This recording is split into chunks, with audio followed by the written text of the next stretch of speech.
Let's put aside partisan, political interests and recall Parliament to pass into place a common-sense Canada First plan.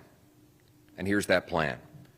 1, we must retaliate dollar for dollar, carefully aiming those tariffs at maximizing the impact on American companies while minimizing the impact on Canadian. We must maximize the impact on American companies while minimizing the impact on Canadian consumers and businesses. That means targeting U.S. products that A, we can do without, B, we can buy elsewhere, or C, best of all, that we can make here at home. A best example of that would be steel and aluminum.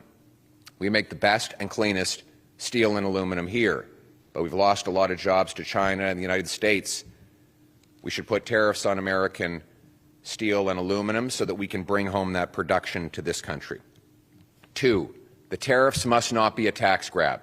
None of the money from the tariffs should stay in government coffers or be spent on unrelated government priorities.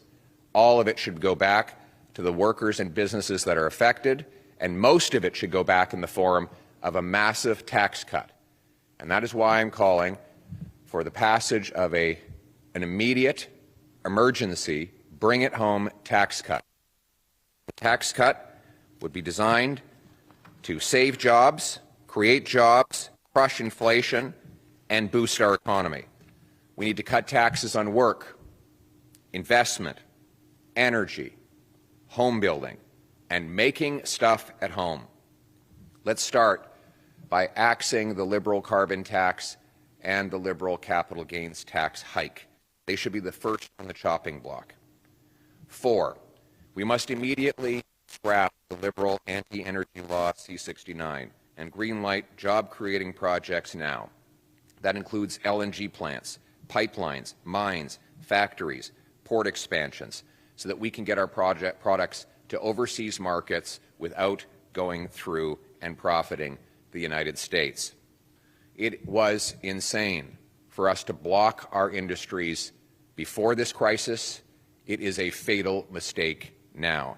No longer can we tolerate special interests, politicians, and worst of all, corporate lobbyists who profit by shutting down industries, blocking resources in Canada while profiting off them in Brazil, the Middle East, China, and elsewhere. We must bring home production and self-reliance to our country. Which brings me to 5. We need to knock down interprovincial trade barriers to have truly free trade across our country. We are in this state because we sell twice as much to the Americans as we sell to ourselves.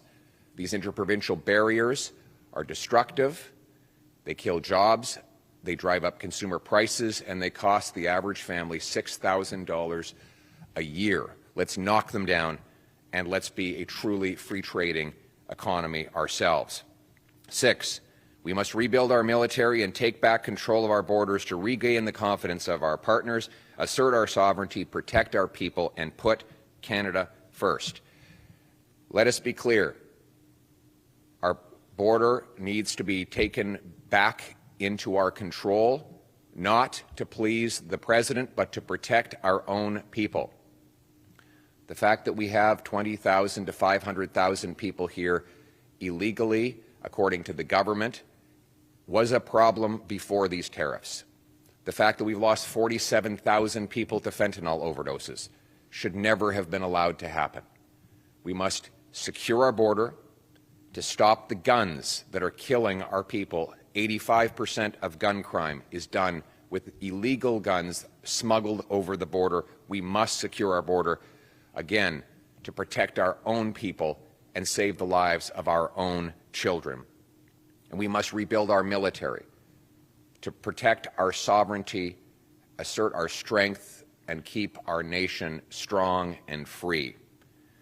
Finally, we must lock arms with American economic interests that favor Canada, the workers and businesses that depend on trade with Canada should be marshaled to pressure the administration to back down. We must go to key states that will be up for grabs in the congressional elections 2 years from now and let their congressmen and senators know that they will be running on a bad economic record if refinery workers have lost jobs because Canadian oil can no longer make it to them, or if young families can't buy homes because lumber is even more expensive for home builders, or families that are already suffering from inflation are paying more for gas because our energy has become more expensive due to American tariffs. We must lock arms with all of those economic interests in the states to build an American coalition against the tariffs and in favor of free trade between our two great countries. As always, we will stand strong with growing confidence. We are the second biggest landmass in the world, 41 million brilliant people, the third biggest supply of oil, fifth biggest supply of natural gas, biggest supply of uranium and potash. We have not 1, 2, or 3 coasts. We have, if you include the Great Lakes, we actually have 4 coasts that can take us to tide water.